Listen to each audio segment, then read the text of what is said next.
खबर पर हम नजर डालेंगे कि अज्ञान के मास्टर कौन है। जिस तरह से लगातार बयानबाजी सामने आई, कांग्रेस नेता राहुल गांधी को भाजपा अपरिपक्व नेता बताते हुए नजर आते हैं। अब कांग्रेस नेता राहुल गांधी पर संघ प्रचारक इंद्रेश कुमार ने बड़ा हमला बोला है।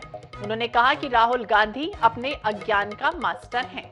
उनको श्रीराम सद्बुद्धि दे, नहीं तो वो जिंदगी भर सियाराम में ही अंतर करते रहेंगे, जबकि सियाराम राम से या फिर राम सिया से अलग नहीं है। उन्होंने ये भी कहा कि ईश्वर कांग्रेस को सद्बुद्धि दे, ताकि हम जिन विदेशियों से लड़कर यहां तक पहुंचे हैं, सत्ता के लिए वो उनसे हाथ मिलाना बंद कर दे। हमने जिनसे सदियों तक लड़ाई लड़ी, आज वही सिर्फ सत्ता हासिल करने के लिए उनसे मदद मांग रहे हैं, यानी वो भारत को गुलामियों की ओर ढकेल सकते हैं। तो कांग्रेस नेता राहुल गांधी पर संघ प्रचारक इंद्रेश कुमार ने बड़ा हमला बोला है।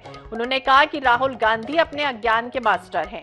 उनको श्रीराम सद्बुद्धि दे, नहीं तो वो जिंदगी भर सियाराम में ही अंतर करते रहेंगे, जबकि सियाराम राम से या फिर राम सिया से अलग ही नहीं है।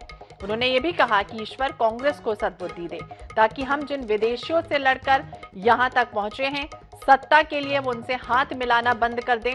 हमने सदियों से लड़ाई लड़ी और वही सिर्फ सत्ता हासिल करने के लिए अब आज हम उनसे मदद मांग रहे हैं, यानी भारत को गुलामियों की ओर हम धकेल रहे हैं। इसके पहले आपको याद होगा, भारत जोड़ो यात्रा जब चल रही थी तो राहुल गांधी ये कहते हुए नजर आए थे। उन्होंने ये कह दिया था कि भाजपा और आरएसएस को जय सियाराम कहने की नसीहत दी गई थी। जय श्री राम और जय सियाराम में फर्क उन्होंने बताया था राहुल गांधी ने, कि आखिरकार जय श्री राम क्यों बोला जाता है, जय सियाराम ही क्यों नहीं बोला जाता। इस तरह की नसीहत जो है वो उस समय राहुल गांधी देते हुए नजर आए थे। हालांकि अब अज्ञान का आखिरकार मास्टर कौन है? राहुल गांधी पर संघ प्रचारक ने हमला बोला है। उन्होंने कहा कि भारत को गुलामियों की ओर ढकेल सकते हैं। तो कांग्रेस नेता राहुल गांधी पर संघ प्रचारक इंद्रेश कुमार ने बड़ा हमला बोला है। उन्होंने कहा कि राहुल गांधी अपने अज्ञान के मास्टर हैं, उनको श्रीराम सद्बुद्धि दे।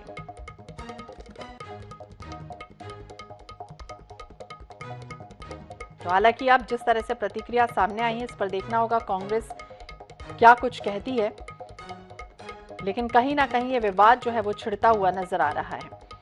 तो कांग्रेस नेता राहुल गांधी पर संघ प्रचारक इंद्रेश कुमार ने बड़ा हमला बोला। हालांकि ये पहला मौका नहीं है। श्री रामचंद्र जी को लेकर, हनुमान जी को लेकर राजनीति में लगातार इस तरह से उपयोग जो है वो भगवान का किया गया है, और भगवान के नाम पर राजनीति करना कितना सही है, कितना जायज है, फिलहाल देखना होगा। लेकिन अज्ञान का मास्टर कौन है, जिस तरह से राहुल गांधी पर संघ प्रचारक ने हमला बोला है।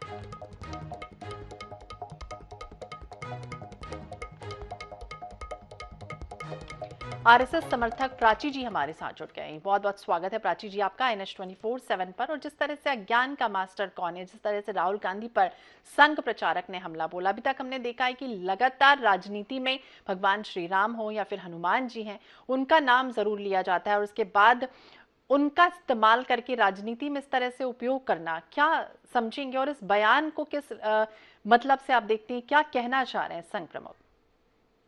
देखिए, मैं सबसे पहले तो ये कहना चाहती हूँ कि अगर राहुल गांधी इतने इस आयु में आकर भी परिपक्वता का सबूत नहीं देते, बाहर जाएंगे, विदेश में जाएंगे, अगर आप किसी पोजीशन में है, कोई आपको पोजीशन दी हुई है, कंट्री में डेजिग्नेशन दी हुई है, आप बाहर जाकर रिप्रेजेंट कर रहे हैं और आप भारत की बुराई कर रहे हैं, और अज्ञानता का आप जब देखो तब आप प्रमाण देते रहते हैं। आपकी निजी परेशानी हो सकती है, आपका व्यक्तिगत राजनीतिक द्वेष हो सकता है, लेकिन भारत से बाहर जाने के बाद विदेश की भूमि पर आप कभी भी भारत की बुराई नहीं करते, ना ही एक बहुमत से चुनी सरकार के बारे में आप कुछ बोल सकते हैं। प्रधानमंत्री तो सबके, तो ये सब चीजें जो देखते हुए हम इतने दिनों से आ रहे हैं, कभी जनेब बाहर पहन लेना, कभी कुछ करना, इस तरह की जो हरकतें हैं, इनको लेकर शायद मुझे लगता है, और जो उनका भगवान को लेकर कई बार बयान आए हैं, कभी वो सीताराम में कंफ्यूज हो जाते हैं, कभी वो जय श्री राम में कंफ्यूज हो जाते हैं। उनको लगता है कि जय श्री राम बोलने वाले जो हैं सभी गुंडे हैं, मंदिर जाके लड़कियां छेड़ते हैं। उनको बाकी लोगों में, हम ये नहीं कह रहे कि आप बाकियों में बुराई भी नहीं है, लेकिन आप जब एक तरफा एक धर्म के लिए बहुत ही बुराइयां करते हैं, और आप जब भारत को रिप्रेजेंट करते हैं, आपके पास कोई पद प्रतिष्ठा और सम्मान आपके पास दिया हुआ है जिस जनता ने, आप उसी को बेवकूफ भी कह रहे होते हैं। आप कहते हैं कि यूपी की जनता जो है वो पढ़ी लिखी नहीं है, इसलिए वो उनको वोट देना नहीं आता है। तो इतने सालों से उनको चुन रही थी, किस तरह की बातें वो करते अभी हैं। हाल ही में प्राची जी, राहुल गांधी कांग्रेस की भारत जोड़ो यात्रा चल रही थी, उस दौरान ये कहते हुए नजर आए थे कि जय श्री राम जो है वो बीजेपी आरएसएस बोलती है, उन्हें जय सिया राम बोलना चाहिए। इस तरह के वक्तव्य का क्या मतलब निकाले, क्या कहना चाह रहे थे राहुल गांधी?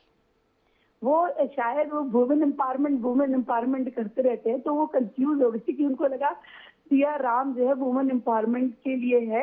तो बात कोई बुरी नहीं है, चलिए ठीक है, जय श्री राम बोलते हैं और तो जय सिया राम भी बोलना चाहिए, उन्हें मान लिया।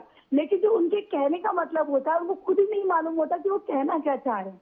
जय श्री राम में का मतलब इंग्लिश में होता है, अगर उनको कंफ्यूजन होता है, HAIL, हे राम, मैं आपका उद्घोष करती हूँ, ये आपकी वो करती हूँ, ऐसे ही जय जयकार करती हूँ। ऐसे ही माता सीता और राम जी के लिए जय सिया राम बोला जाता है। तो वो दोनों बोल सकते हैं। तो हमारा हिंदू कल्चर है, भारत का एक हिंदू कल्चर जिसमें सभी लोग कह सकते हैं, तो सारे पंथों के लोग कह सकते हैं, उसमें क्या है, तो हमारे पूर्वज हैं, उन्हें सबको कहना चाहिए। लेकिन उनका मानना यह है कि जैसे बीजेपी की बकौती, आप बीजेपी, मैं समर्थक हूँ, लेकिन आप बीजेपी की ठीक है, हम जवाब ले लेते हैं। हमारे साथ वरिष्ठ पत्रकार संजीत जी भी जुड़ गए। संजीत जी, स्वागत है आपका NH 24/7 पर।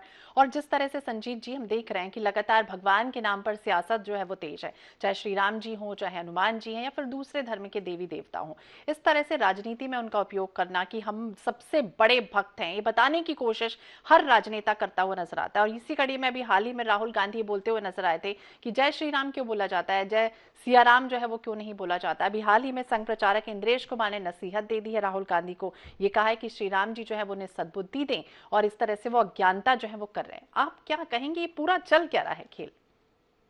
देखिए, निश्चित तौर पे आज के वक्त में श्री राम भारतीय राजनीति में बड़े महत्वपूर्ण किरदार दिखाई दे रहे हैं। यह बात बिल्कुल सही है कि भारतीय जनता पार्टी धार्मिक ध्रुवीकरण या धर्म को आधार मान के ही आगे तक बढ़ी है, और उसे आशातीत सफलताएं भी भारतीय जनता पार्टी को मिली है। राहुल गांधी की बात यदि कर ले तो राहुल गांधी के जहन में ये बात हमेशा बैठी हुई रहती है कि वो जानते हैं कि भारतीय जनता पार्टी की मातृ संस्था आरएसएस है, और आरएसएस के ही लकीरों को भारतीय जनता पार्टी आगे खींचने का प्रयास करती है। इसलिए वो उनकी कोशिश लगातार ये रहती है कि वो आरएसएस जो ध्रुवीकरण की बात करे, वो आरएसएस जो स्वतंत्रता संग्राम में जिसको वो मानते हैं कि ढेले बराबर भी उनका योगदान नहीं रहा, वो लोग यदि नसीहत देते हैं तो उस पर वो जम के प्रहार करते हैं। और उनका मानना होता है कि जब जब वो आरएसएस प्रहार करते हैं, भारतीय जनता पार्टी तिरमिला उठती है। जहां तक जय सिया राम की बात है, यह बात बिल्कुल सही है कि बचपन से भी हम लोग पारंपरिक तौर पर तो जय सिया राम ही सुनते चले आए हैं। लेकिन राम का जब से राजनीति में बृहद इस्तेमाल हुआ, सिया राम श्री राम में बदल गया। श्री राम कहने के बाद में जो आक्रामकता दिखाई देती है, आप खास करके देख सकती हैं जब सड़कों पे एक बहुत बड़ी बात बदलाव जो पिछले कुछ दशकों में हमने देखा है कि श्री राम का चेहरा जो है वो सौम्य, सभ्यशालीन, सम्राट, कुलीन। बिल्कुल संजीत जी, लेकिन इस बयान पे श्री राम पर भी गृह मंत्री डॉक्टर नरोत्तम मिश्रा ने हाल ही में कहा था, श्री राम का मतलब श्री जो है वो विष्णु जी की पत्नी है या फिर सीता मैया है, उन्हें लगा दिया गया। इसका मतलब है कि वो संपूर्ण हो गया, सिया राम ही हो गया। नहीं, किस परिस्थिति में आप सिया राम, श्री राम को ही सिया राम बताने का प्रयास कर रहे हैं? तो सिया राम यदि ही श्री राम है तो फिर सिया राम में क्या आपत्ति हो सकती है आपको? क्योंकि सिया राम बहुत सब तरीके से या मीठा या उसमें लोगों के बीच में इतना समझाने की नौबत ही क्यों आई? आपको बताने की जरूरत पड़ रही है। जाहिर सी बात है कि जो मैसेज जा रहा है वो मैसेज एक तरफा जा रहा है, और उस वजह से यदि कोई प्रश्न खड़ा कर रहा है और आप इसको बहुत बड़े तरीके से बिल्कुल। प्राची जी भी हमारे साथ जुड़ी, संक्षिप्त में कुछ कहना चाहेंगे, कुछ काउंटर करेंगी संजीत जी की बातों का? संजीत जी की सारी बातों से मैं सहमत हूँ। राजनीति में भगवानों का जो उपयोग है लोग कर रहे हैं, वो एक हद तक मुझे लगता है कि अपनी राजनीतिक लोटिया में चमकाने के लोग करते हैं। लेकिन अगर भगवान का अगर हम लोग उनका नाम लेते हैं तो बुराई भी क्या है? क्योंकि वो तो राजा राम तो हमारे देश के जो है पुरुषोत्तम राम, हमारे देश के लीडर या सब कुछ जो हमारे परम पिता है उस तरह से माने गए हैं, और हमारे लिए आइडल कहते हैं जिनको, वो है। तो उसमें कोई बुराई नहीं है। मुझे लगता है जैसे लोग अपने माता पिता को अपनी छवि बना के चलते हैं, पुरुषोत्तम राम को भी अगर कोई छवि बना के चल रहा है, वैसे भी भगवान जो है वो प्रेम के भूखे हैं, और उन्हें ये सब जो है वो नई राजनीति समझ में आती है। हालांकि अब ये देखना होगा जिस तरह से राहुल गांधी पर संघ प्रचारक का हमला है और राहुल गांधी इस तरह से कहते हुए नजर आए, क्या कुछ आने वाले समय में होता है। बहुत बहुत शुक्रिया आप दोनों का ही बातचीत करने के लिए, चर्चा में शामिल होने के लिए।